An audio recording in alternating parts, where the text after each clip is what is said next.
Hello les gars, on se retrouve aujourd'hui pour une nouvelle vidéo où je vais vous présenter mon deck Sattel Chevalier avec lequel j'ai gagné mon dernier tournoi au local qui m'a permis de remporter un petit PTT en ulti. Ouais, c'est un deck assez rogue, je joue la version FTK Skip Turn qui est pas très fun en termes d'interaction avec l'adversaire, même si au final il y a eu quand même des duels avec du grind de l'interaction et tout. Et du coup je vais vous présenter la decklist. J'ai vraiment orienté la decklist pour pouvoir gagner Go First.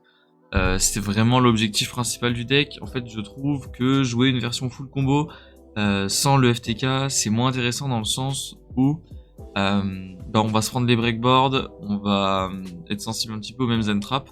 Et du coup, jouer une version skip turn, ça permet de ne pas se prendre les breakboards et de juste avoir le combo et de potentiellement OTK. Donc ce que je vais vous faire, c'est que je vais vous présenter rapidement le deck et ensuite je vais vous faire quelques petits exemples de combos très rapidement pour que vous compreniez comment fonctionne le FTK. Bon du coup, je vais vous présenter eh bien le deck tout simplement. On va commencer par Troiliran qui est clairement la carte la plus importante du deck. C'est elle qui va vous start vos combos en grande partie, donc elle est trop forte. Ensuite, les cartes qu'on a envie d'avoir avec Lyra, forcément les 3 Deneb, hein, ça c'est tout carte combo. Les 3 Unakalai qui sont aussi tout carte combo. Les 2 Alter... Bon lui, qui font aussi tout carte combo avec lui, mais qui est un petit peu moins intéressante à avoir en main de départ, elle permet de moins de choses. Donc voilà, ça permet d'avoir 3 Liran, on a des accès dans le deck et des choses qui permettent de faire l'OTK même sans elle en main de départ. Et on a les cartes qui permettent d'avoir le tout carte combo, c'est pour maximiser le fait d'avoir Liran en main et d'avoir quasiment 100% fois FTK. Donc ça c'est assez cool. Ça c'est pour le package des cartes pour vraiment le FTK de base. Tu joues 2 Vega et 2 Altair, excusez-moi je vais peut-être centrer un petit peu. 2 Vega, 2 Altair parce que c'est trop fort. On en joue 2 de chaque parce que si on en open un, on a envie de pouvoir potentiellement ban l'autre avec lui. Et enfin voilà, c'est la même chose pour les deux, ça fait des extenders, ça fait des spells du grey, bon c'est... Les deux sont très utiles, c'est pas forcément des bricks, ça fait des body warrior. Donc, ça peut être utile, même si en soi on préfère les avoir dans le deck qu'en main, mais l'avantage c'est que en jouant deux, on évite le coup de on en a une en main et on est obligé de se dépatouiller sans. Je trouve que c'est ok, à mon avis en jouer moins c'est pas forcément choquant, mais j'aime bien comme ça. Ensuite je joue 2 caducés avec un Sheraton, Sheraton target pour tuto un caducé pendant la loupe. J'en joue 2 parce que si on en a un main de départ, c'est pas du tout une brique, ça peut même des fois débrique les mains. Ça peut permettre de faire le FTK soit en se prenant une trap, soit en simplement en startant le combo. Des fois, ça arrive, donc c'est vraiment ok. Alors, la carte est vraiment viable, donc je la joue. Ensuite, je joue 4 extenders niveau 4. J'en joue 4 différents parce que j'ai envie de ne pas en avoir 2 en main de départ et que ça me brique. Je joue lui, c'est le meilleur parce qu'il se tutoie avec Rota. Lui il est vraiment bien parce que c'est un warrior et puis en plus il permet de totalement mettre une interrupt avec l'autre là. Ça c'est cool, c'est discutable de la jouer mais je la trouve bien et ça c'est cool. On peut en jouer 5, on peut en jouer 6 des extenders. Moi j'aime bien les 4 comme ça, mais franchement c'est pas mal, ils sont tous très forts. Le but c'est d'avoir des extenders niveau 4, c'est rien de plus. Donc, voilà. Ensuite je joue 3 entrap en one off. 3 targets à crossout, évidemment, le deck n'aime pas les M-Trap, donc je mets Droll, H, Imperm et 3 crossout pour survivre à ça. Ensuite, on continue pour l'anti-N-Trap avec Magical Midbreaker Field et Callby, ça c'est trop fort. Hein. Faut bien penser à l'activer au début de la main phase 1, attention. Du coup, ça peut pas se tuto avec Rota ni avec Prospect, mais c'est super fort. Vraiment, t'as sa main de départ, tu l'actives, tu te prends pas un perm, tu te prends pas Veilard, tu te prends pas Ghost Hog. Déjà, de base, ça commence comme ça, c'est un bonheur. Et Callby, c'est trop fort aussi, hein, ça permet de pas se prendre Roll H, ce qui est cool. C'est 3 prospects hein, pour régule deck. Hein, Si on a déjà une main correcte, on va prendre un cross-out. Si on a une main qui manque un starter, on prend un starter. Franchement, c'est une carte qui est super rentable dans le deck. Et dans la version FTK, on peut se permettre de bannir 6. Dans la version combo, on peut pas le faire, mais dans la version FTK, on peut. Transfert de l'armée, hein, je vais expliquer. Et ensuite, 3 et 3. Je décide de maximiser parce que vu que je joue beaucoup de warriors, bah, j'ai envie d'en jouer beaucoup. Ça permet de débrick des mains. Et ça permet de rendre une main avec un extender plus un n'importe lequel des Sattel Chevaliers forts en full combo. Donc c'est pour ça. En gros, ça permet de rendre les mains sans l'Iran forts. Et elle, ça permet de tout simplement genre permettre de start si t'as juste des nets. Puis même elle permet de jouer, genre la carte elle est trop forte. Si t'as une main bricky, t'as un niveau 4, tu peux potentiellement faire un truc comme ça. Non, en reste, t'as un seul niveau 4, tu peux rien faire, mais bref, la carte est vraiment forte, je trouve la jouer à 3 c'est ok, dans la version FTK je précise bien, on est sur une version qui est orientée pour faire le FTK. Ensuite, on a du coup deux fois lui, il est trop fort, j'ai besoin d'expliquer. Deux fois lui parce que, bon déjà t'en bannes un des deux avec Prospect évidemment, en général, c'est ta prospect, mais en fait ça peut être intéressant au grind, si tu vas au grind, d'en avoir deux à mettre par-dessus. Et dans l'idée, tu vas forcément en utiliser un dans ta loupe de base, donc en avoir un deuxième ça peut servir, ça m'est arrivé déjà une fois d'en faire deux, bah genre dans ton dernier tournoi là. Donc c'est ok, je trouve en jouer deux c'est vraiment pas mauvais. La carte est forte, ça c'est la meilleure carte du deck, enfin c'est la meilleure carte du deck, c'est celle qui permet de faire cette version là, donc elle est trop cool. Ensuite, je joue ça et ça. Ça, c'est pour si tu as, il te manque un extend pour faire le FTK. Tu mets les deux on board, ça fait un skill drain qui negate détruit pas once par turn. En plus, avec pour pas être envoyé du deck au cimetière, pas remonter du cimetière. Donc c'est floodgate, c'est triple floodgate en fait ça. Genre non, c'est quadruple floodgate parce que ça negate détruit les monstres. Ça passe tout en dark du coup parce que c'est quand même ça peut faire chier certains decks. En plus, le mec peut pas envoyer du deck au cimetière. Et en plus, pas reprendre du cimetière. Donc ça fait 4 floodgates. Donc c'est vraiment fort. Si t'arrives pas à FTK, tu peux faire ça. Ça, c'est une autre moyen de mettre une interrupt. Et puis ça peut permettre de OTK au grind, d'un go second et tout, c'est pas mal. Ça et ça. Lui, il est pas super fort. En vrai, on l'utilise pas souvent. Mais pour comeback des boards, il peut être intéressant. De toute façon, t'es obligé de la jouer, elle est vraiment intéressante.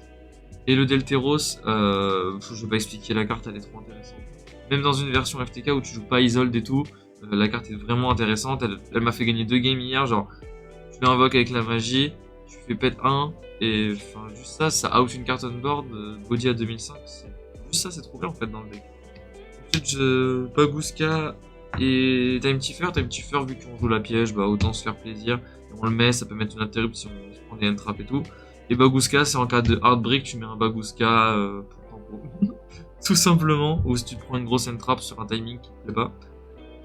Ensuite, je joue ça comme target Aptolameus si t'as pas assez de matériel. Je sais pas dans quelle circonstance ça peut arriver, mais why not? Why not? Et le Zeus, OP. On peut en jouer deux si on veut. Et voilà. Ok, je passe rapidement au side. Il y a juste une carte qui est pas bonne dans le side, mais tranquille. Je joue deux... Alors le side était fait à l'arrache, hein, je précise. Le main deck, pour le coup, je pense que honnêtement, on est sur... si tu veux jouer la version FTK, c'est quasiment la version la plus opti possible. Ça peut paraître un peu arrogant. Je pense que c'est possible de l'optimiser. Mais franchement, on est vraiment bien. Pour la version FTK, je précise. Je précise vraiment parce que si quelqu'un se dit « Ah, je veux jeter le chevalier, mais je sais pas quelle version faire », si tu veux jouer en FTK, c'est sûr que celle-là, c'est quasiment la meilleure. Maintenant, si tu veux jouer des versions plus midrange et tout, c'est pas forcément le mieux. Ok, on continue. 3 plumeaux pour les decks back row si tu go second. Ça pour le time parce que j'ai pas, j'ai pas l'autre. Mais normalement, tu joues celle qui fait gagner 1000. Mais là, je mets ça parce que je l'ai pas. Et puis j'aime bien Cowboy Gaga. Ça, c'est la magie d'équipement. Je sais pas où je l'ai foutu. Du coup, c'est la magie d'équipement qui va faire gagner 500, machin. Si quelqu'un regarde la vidéo et se dit, oh, mais c'est quelle carte? Demandez-moi dans les commentaires et je vous dis quelle carte c'est.